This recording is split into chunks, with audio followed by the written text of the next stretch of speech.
दीवाना हो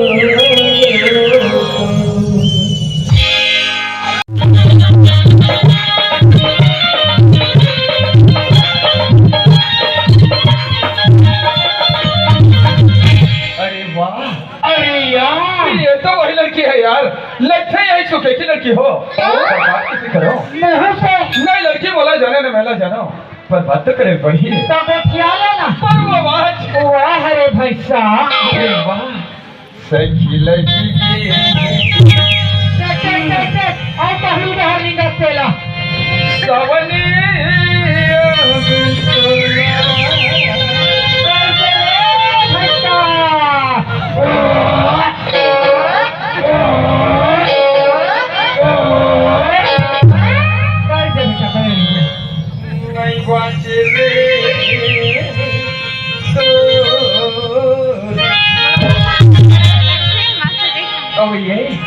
अरे वो जाने वाली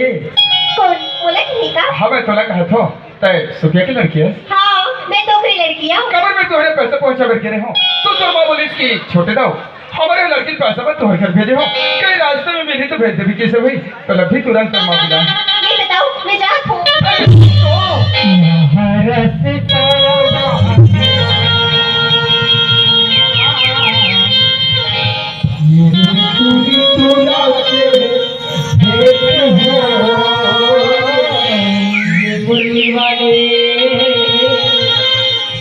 बोला देखे के लगे हमें आसे हो भजन बोलो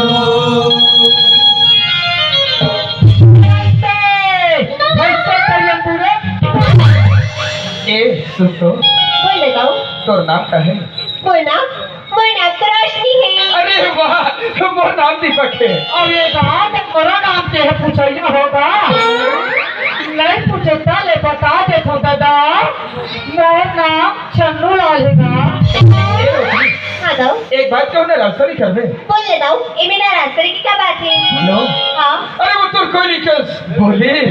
भगरे कस आवाज और हिंदी कस तो चार बोलिए कैसे लूंगी की कटा कस करे बात ये पूरी ट्वेल्थ देख के मोर हो गए बेहाल भगवान की रस्ते तुझे पर कभी दीवाना बना दे पगली और ये पूरी ट्वेल्थ हर रवाना कराया नहीं जाओ एक बार बोल के बोले शर्मिंदा मत करो ए रोशनी अरे मैं शर्मिंदा होकर क्या बात है पगली अरे एक बार तो मोरे बाह में आके देख मोरे हृदय में प्रकाश से प्रकट हो जाए ये बिजली वाले भैया आज ये पूरा लाइट ला बंद कर और आज से प्यार वापस ला ये दीपक और रोशनी का जोड़ में चल नहीं जाओ ऐसे कबू नहीं हो सकता काबर पगली काबर हाँ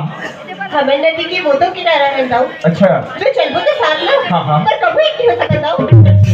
कैसे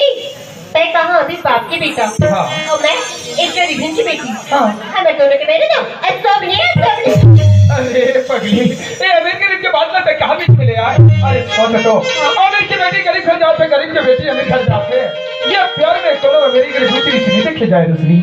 हरी का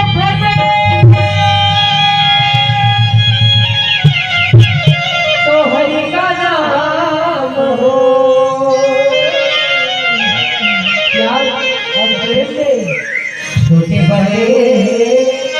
देखे ना